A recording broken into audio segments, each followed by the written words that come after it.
Mad Men, a Hold on Me speculation script written by Monisa Credit. Act 1, fade in. Interior, Waldorf Astoria hotel room, evening, dream. Peggy and Stan are working on a marketing pitch at a round table as in episode S406, wearing just their underwear. Peggy is writing and Stan is repeatedly tossing a ball toward the ceiling. Offices are pointless. Peggy continues to write. He stops tossing the ball and looks at Peggy. I'm an artist. I can work anywhere. Peggy slams her pencil down and shuts her notebook. You can't work anywhere. That's why we're stuck in this hotel room. You should substitute the word artist for distracted. It's not a CLEO, but you've won Bitch of the Week in my book. You make me sick. Take some Vicks. Peggy gets up and walks toward the pizza box on the table near the bed. I love to see you walk away. She turns around just before picking up her pizza and starts to walk towards Stan. You asshole. She doesn't make it and stubs her toe on the corner of the table, causing her to fall back onto the bed in pain. Stan laughs and makes her an ice pack. Aw. Rosie the Riveter needs someone to fix her big toe. There's no one to help but a distracted artist. Stan tickles the bottom of Peggy's foot as he applies the ice pack. Stop it. You're distracted. They stare at each other intently. Peggy lunges forward and kisses Stan. They make out. Interior, SCDP, Dawn's office. Morning, reality. Peggy, Pete, Joey, Dawn, Lynn, and Stan are all in Dawn's office for a meeting. Peggy. Peggy! Peggy is surprised she was fantasizing about Stan, and disappointed to be back to reality. Yes, Dawn, right away. Stan and Joey snicker as she was caught off guard. Their childishness annoys Pete. Have you heard of Brooks Brothers? Yes. Good. They've acquired a British shoemaker, Peel and Company. Churchill, Lord Wethington, and Fred Astaire are some of their clients. Dawn passes a fact sheet on Peel and Company around the room. The company was founded over 100 years ago. We're pitching to their team when I get back to the office. Well, according to my estimates, this could be worth at least 850,000 in billings for the 2 quarters alone. This could be excellent exposure for us, and a great foray into the UK. Great. Any chance we can all get free suits? The men chuckle. And we should most definitely consider the opportunities that lie beyond our borders. Just as long as we don't have another Honda incident. Murmurs go around the room. I'll handle Roger. Dr. Miller will bring the data over from research this afternoon. Where are you going? It's a personal matter. Stan, you're in charge of making sure this gets off the ground. Be ready when I get back. Yes, sir. Make sure they don't burn this place down while I'm gone. Joey elbows Stan to congratulate him. They all walk out. Peggy stays, takes one more look over at Dawn, who is on to something else. She gives up and leaves. Miss Blankenship shuffles in carrying files. Logic says use a cart, but she's determined to prove she is useful and capable. Mr. Draper, would you like me to dictate a return to the telegram you received from California this morning? They burn draft cards out there, you know. No, thank you. I'm all set. Just so you know, I have 2 messages from Dr. Miller. She wants to speak with you. Says it's important. Thank you, I'll call her back. Miss Blankenship shuffles out mumbling. Don walks over to the bar in the corner of his office and pours himself a drink. He picks the yellow Western Union telegram up from his desk and reads it. Stephanie, voiceover off screen. I'm sorry it's been so long since I've sent an update about Anna.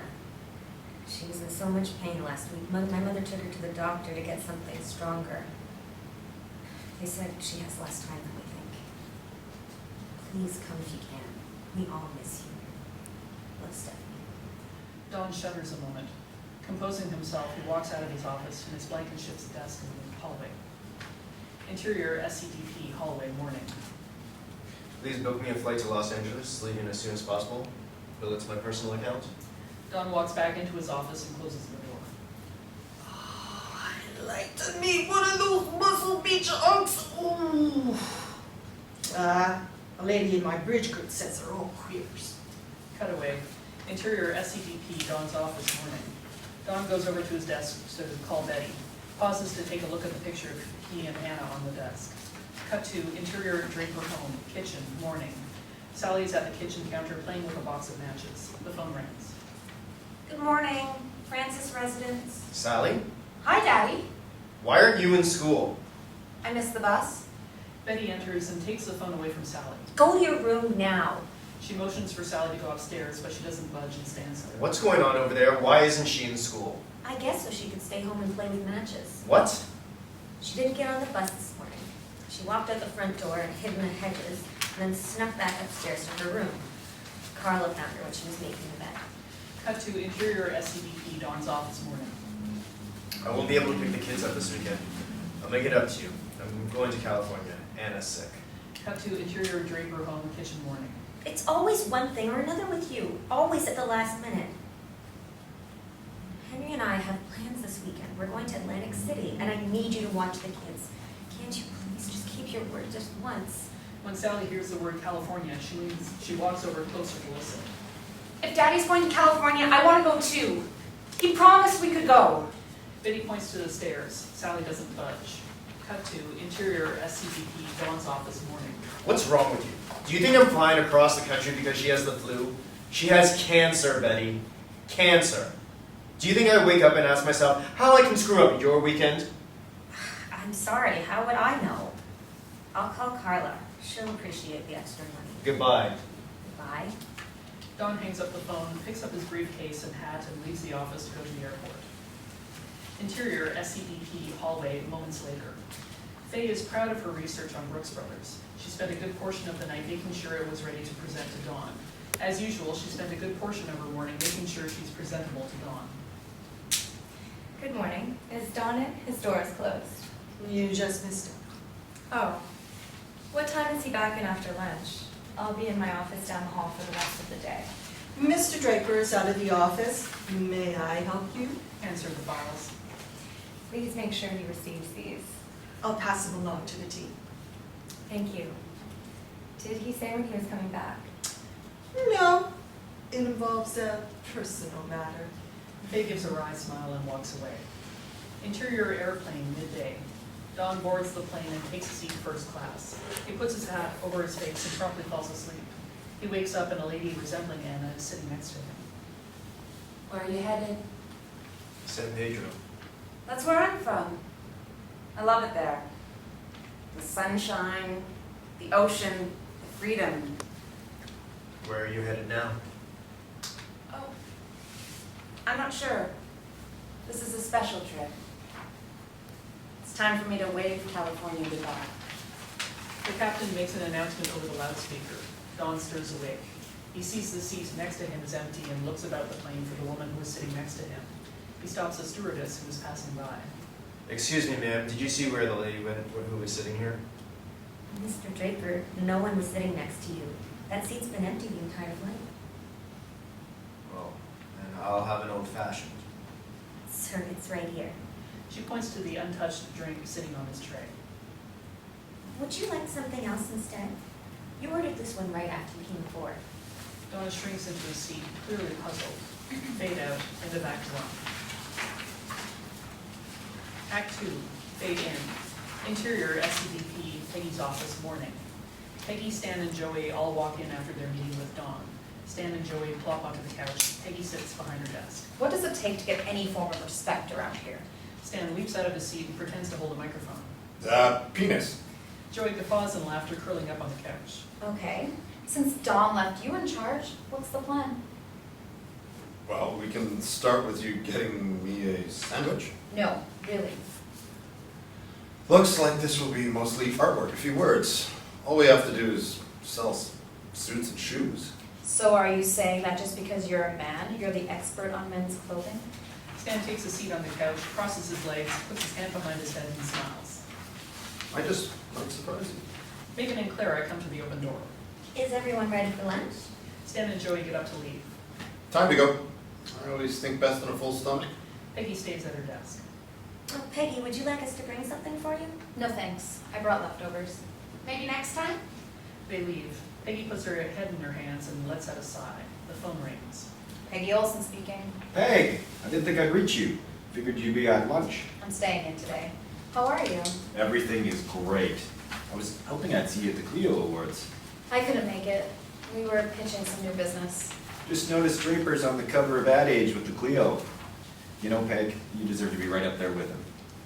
Cut to interior SCDP, Peggy's office midday. Aw, thank you, Doc.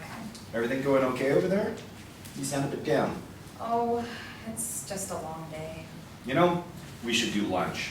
I'd love to see you. That would be nice. I have to go for now, but let's talk soon. Bye, Peg. Goodbye. Peggy hangs up the phone and sees a corner of Ad Age sandwiched in the stack of newspapers on her desk. She pulls it from the stack. The headline reads, "Billy the Kid gets a CLEO." She angrily throws the paper in the garbage. Interior, SCDP, small office, midday. Faye walks in and puts her files down. She picks up the phone to call Miss Blankenship. Good morning, Dr. Miller. How may I help you? Did Don leave a number where he can be reached? No, he did not. He's still out of the office on personal business. Oh, I see. Would you put him through to me if he calls the office? I certainly will. Goodbye. They both hang up the phone. Faye looks down at a pair of New York Philharmonic box tickets for Sunday, May 9th, 1965, with Itzhak Perlman as featured soloist. Exterior airplane, LAX morning.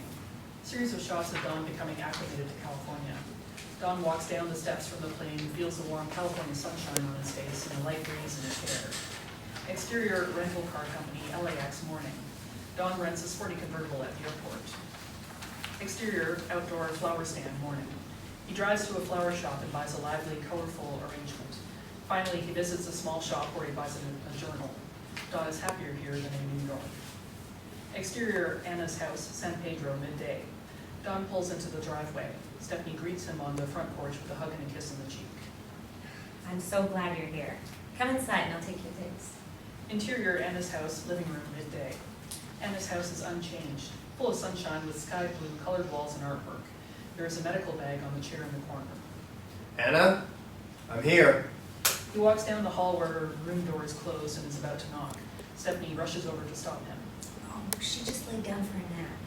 She leads Don by the arm back to the living room. The nurse gave her some morphine for the pain, so she'll be down for a while. Are you up for a ping pong beatdown? I'll do my best. Stephanie tosses him a ball from her pocket and they walk out to the back patio. Exterior Anna's house, back patio, morning. Stephanie serves. She has a visiting nurse? Where's your mother? Isn't she taking care of her? I think she's starting to feel guilty. We had an argument about it last month. Plus, when we took Anna to the hospital last week, another doctor reviewed her files. Turns out, if she'd had treatment sooner, she might have had more time. Don serves back, no score yet. I can't believe she thought keeping this from her would be a good idea. Stephanie serves again with so much force the ball goes off the table. I guess that's what I get for going to school 7 hours away. Don serves. You can't blame yourself for things like this. Are you going back to school? Stephanie serves back with more skill. Part of me wants to be with my friends.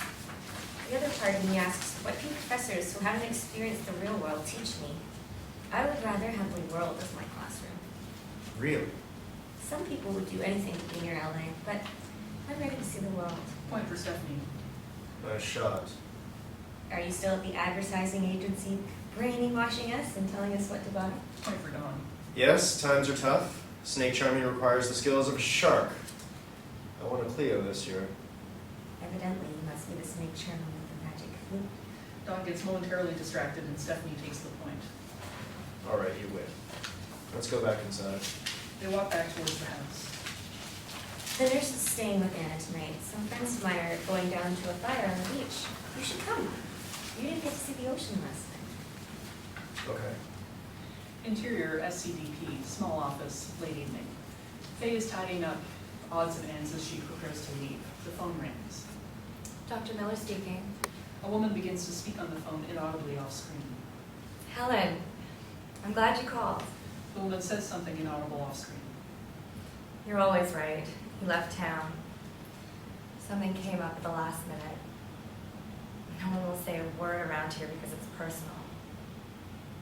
I can't let those tickets go to waste. Woman off screen continues to talk. This is the one time I was going to be open. Take a chance with him. Small steps. Looks at her watch. Oh, Helen, thank you for the call. Or you shouldn't have. I know you and Miles have been so busy lately. I must get going. I will call you once I get home. Goodbye. Exterior beach, seaside bonfire, sunset. Stephanie pulls out a travel-sized tent, duffel bag, and a cooler of beer from the car. She and Don join a group of co-eds with tents circled around a bonfire. Hi, everybody. This is Don, and he's visiting from New York. Everybody, Don. They all say their hellos and trickles and spurts as they get back to drinking, dancing, talking, and smoking. Hi, everybody. Don helps Stephanie to set up their tent along with the others. Sky, the epitome of a long-toting flower child, bounds over. I didn't expect to see you here. She gives Stephanie a big hug, takes a look at Don, and pulls Stephanie aside. So, who is this new guy? He's cute. Is he the one you're... His name is Don, and he knows my Aunt Anna. I see. She walks over to Don and offers him a hit off her bomb. Who are you? I'm Sky. And this stuff will teach you all about the stars. Sky is high and stumbling over. Stephanie ushers her in the other direction away from Don. I think they're calling for you over there. I think they need a hit. Dazed, Sky wanders over to another group. Your friend Sky over there. Is her last name High? It is. As the evening proceeds, couples and groups go into their tents. Don sits outside writing in his journal by the firelight. Interior beach tent at night. Don leans into the tent to check up on Stephanie. Need anything? Beer? Water? Stephanie is perched on her sleeping bag reading a copy of Hemingway's The Old Man and the Sea in the dimness of a camp light and smoking a bomb. Come on in. Nothing to be afraid of. Zip up the doorway behind you. You're let all some of the smoke out. Don inches in closer to Stephanie and she offers him the bomb. He takes a long hit, then follows with a beer. What's this? It's a story about a fisherman who finally has a chance to go after the catch of his life. It's this giant marlin. And at this point in the story, the thing he's chasing after is nearly killing him. Seems like he's got some decisions to make. Stephanie closes the book and moves closer to Don. What are you chasing? What's your marlin? They look at each other in silence. Stephanie kisses Don and he kisses her back for a brief moment. Why'd you ask me to come here? I wanted you to be able to see Anna. Tell the truth. You wanted to see me. You knew Anna was too sedated and groggy for me to talk with her. Instead of being so focused on what you want, why don't you think of other people? I don't want to remember her all drugged up. No wit, no life. You can't let your sex drive make all your decisions for you. You'd be surprised. Don gets into his sleeping bag and turns away from Stephanie. She blows out the light. Interior SCDP, Peggy's office, night. Joy walks in carrying 3 beers to join Stan and Peggy, who are hunched over a piece of artwork on their desk. Come on, it's Friday night. I got places to be. Joey takes off his watch and starts to pace around the room. Friday night comes once a week, and I don't plan on wasting it on the 37th floor of Killjoy Castle. Hey, we're making progress, all right? If you paid as much attention to this pitch as you do the calendar, we wouldn't be under this deadline. We're making progress towards having Don yell at us for not having nothing to present to him when he gets back. Turns to Stan sharply. Don't think you'll be his golden boy forever. Can we get back to work now? This pitch isn't going to write itself. Pointing towards a drawing of a man in a Brooks Brothers suit, he holds up various close-up pictures of Peel & Company shoes, trying to make a connection. Peggy looks on. Joey stares at his watch and finishes his beer. If all you're gonna do is fight, I'm out of here. Freelance means free as a bird. If you come up with anything, call me. Joey walks towards the door where 2 secretaries from the office are waiting with their purses and coats in hand. There's the great exit of Joey, who contributed 100% of nothing. Stan laughs and places the pictures on the easels matching the suits and shoes. Peggy walks over and looks at each one. What did they say about shoes and men? Big shoes, big Not that. clothes. And in this case, shoes make the man. She moves 2 artboards together. I like the suit and those shoes. Move these logos around. Brooks, Brothers, and Peel. For the statesman, scholar, and gentleman, and every man. Still holding the 2 artboards together, she turns to look back across the room at Stan. What do you think? Let's see where you're going. You can take the same concept and then have drawings of the same man wearing Brooks Brothers and Peel shoes in those 3 scenarios. Matching more artboards together. The statesman could be more of a business look. The scholar, a casual look, but still classy, holding a book, smoking a pipe. And for the gentleman, Moves another artboard. try to make him look a little bit like James Bond, but with a beautiful woman on his arm. Stan is nodding and smiling. I just might have a weekend after all. Peggy's phone rings. Stan begins working on the artboards at a table in the corner of Peggy's office. She looks at her watch, exhales impatiently, and picks up the phone. It's Mark, her boyfriend. Peggy Olson speaking. Hey, Peggy. I'm sorry I can't meet you for a nightcap later tonight. I'm picking up a double shift. Let's grab a quick bite to eat. I can't leave right now. We're on a roll. Wait, don't tell me. You're working on a big deadline for Don Draper. Peggy, why do you keep busting your ass for this man when he doesn't give you any credit? Deadlines are part of what I do. You're always working. Peggy rolls her eyes. Mark, Fine. Have a good night. I'll call you tomorrow. good night. She sits back down at her desk and starts to write. Who's that? Mark, my boyfriend. Oh, Stan gets up to pack the artboards into a large case. I'll bring these back Monday. It'll work out great. Stan puts his jacket on and comes over to stand very close to Peggy. He looks deep into her eyes. You should get over yourself. If he never tells you to your face, you're a damn good copywriter. Peggy smiles. He picks up the folio and with a nod, he walks out of the door. Good night. Peggy tiptoes over to the door to watch Stan as he walks down the hall and out of the office. End of Act 2. Act 3. Interior Draper Home Garage afternoon. Image montage. Betty opens the box and finds it full of pictures of she and Dawn. It is signed, I will love you forever. Her eyes swell with tears of anger and hurt, and she uses both hands to throw the picture frame to the ground. Exterior Lincoln Center, steps, rainy afternoon. Image montage. FAYE arrives by taxi to sell the tickets. She sees a man holding an umbrella with his back turned. She hopes it's Dawn. The man turns his head and she sees that it's not him. Exterior beach, seaside, daybreak. Don's torso is hanging out of a small two-person tent as he writes in his journal. Stephanie tries to get close to him, but he inches away. I'm sorry. Don keeps writing and does not look up at her. A sense of forgiveness starts to come over him. It's too late. I'm here now. We should get going. They pack up and head to the car. Stephanie is still drunk and high. Interior, Anna's house, living room, morning. Don carries a passed-out Stephanie into the house. The home nurse emerges from Anna's room. How is she? Can I see her? Sure, she's asleep. She had a tough night. The nurse begins to pack up her items to leave. Just be sure to give her morphine dose every 4 hours. If you have any questions, you can call me at this number. She gives Dawn a wry smile and leaves. Dawn walks down the hall to Anna's room, journal in hand. Interior, SCDP, Lane's office, morning. Lane calls Peggy, Stan, and Joey into his office to check up on their work. Okay, how's all of this coming along? I'm missing my Saturday morning football, so please, make it superb. Very well. Where's Stan? His first role as a project leader and he's already late. Stan walks in wearing Brooks Brothers morning dress tuxedo, top hat, and a pair of Peel & Company shoes. Peggy intercepts him before he can approach Lane. What are you doing? You're late. I'm completing the picture. Are you ready? Yes. Is this team huddle of sorts to be part of the pitch? Let's get on with it, shall we? You wouldn't keep Dawn waiting like this. Interior, SCDP, hallway outside of Dawn's office, morning. Megan takes her seat at Miss Blankenship's desk when Dr. Miller walks over. Hello, is Miss Blankenship here? I'm covering for her while she's on her break. May I help you? Yes, these are for Dawn. She hands her a thin stack of files. I will make sure he gets them once he gets back. Do you know where he went? He left town on a personal matter. Did he say where he was going? I'm sorry, Dr. Miller, it's personal. Oh, well, I'll see him once he returns.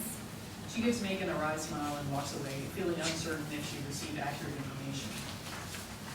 Interior, SCDP, Lane's office, morning. Peggy and Stan have just finished their pitch. Joey looks on. Excellent, excellent. I think Dawn will be very pleased with your presentation. Creative and intuitive indeed. Thank you. Thank you, Lane. Thanks.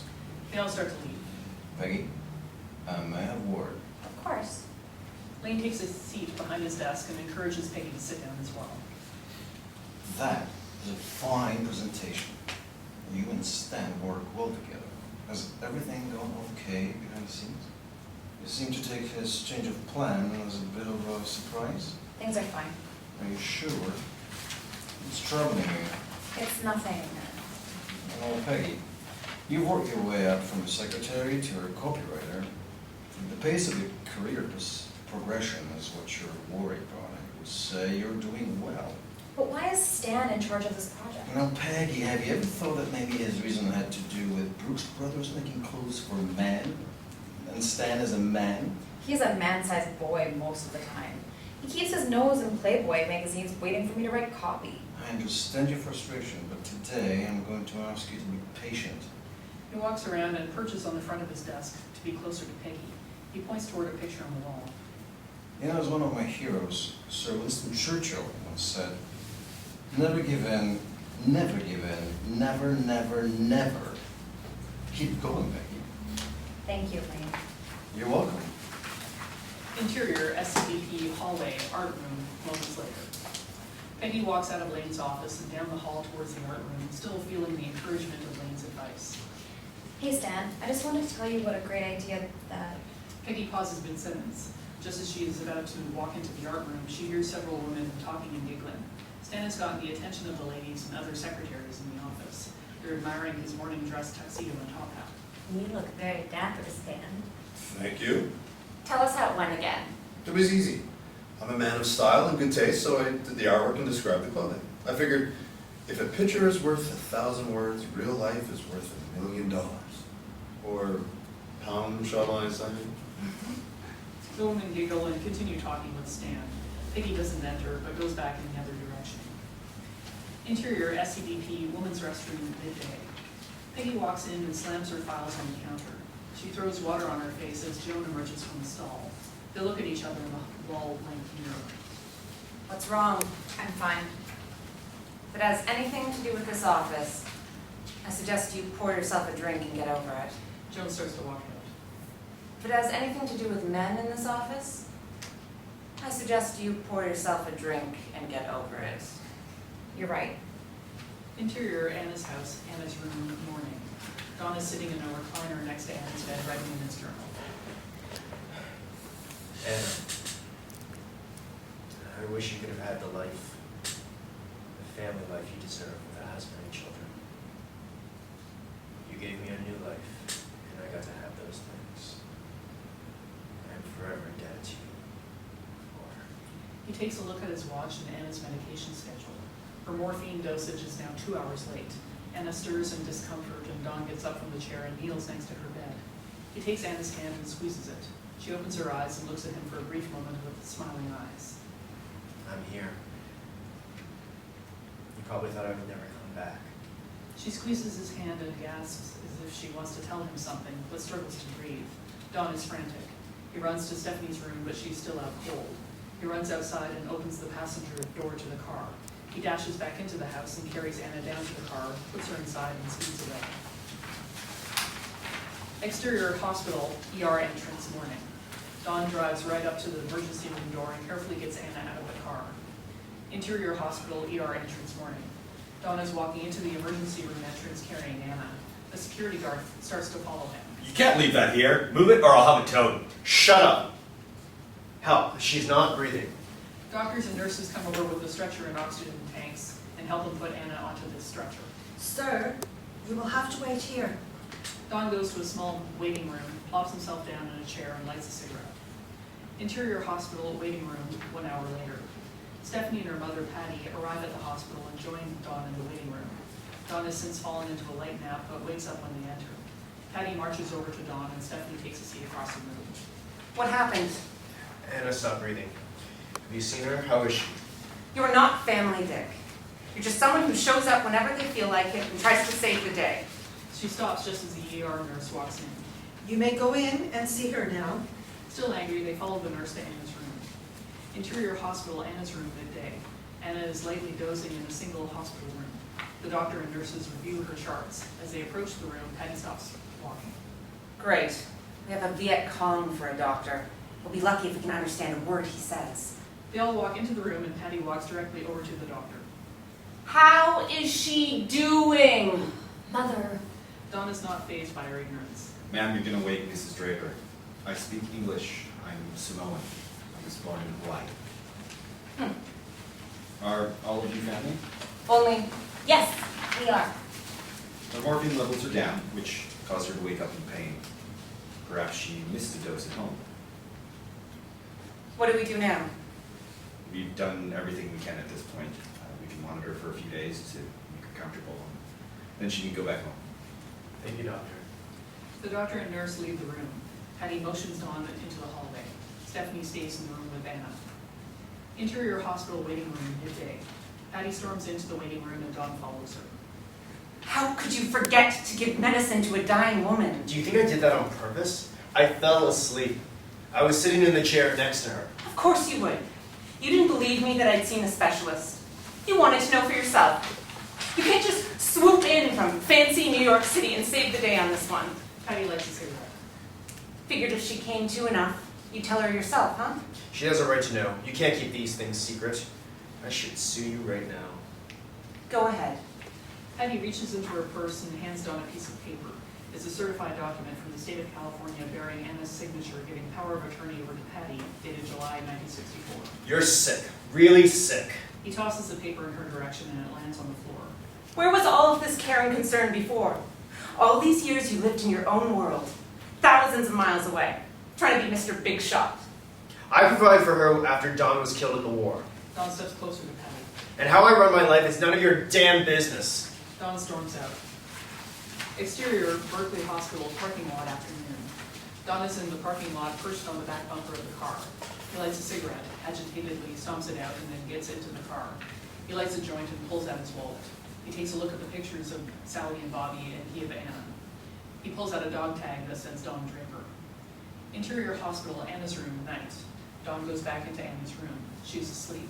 He leans over, kisses her on the forehead. I love you.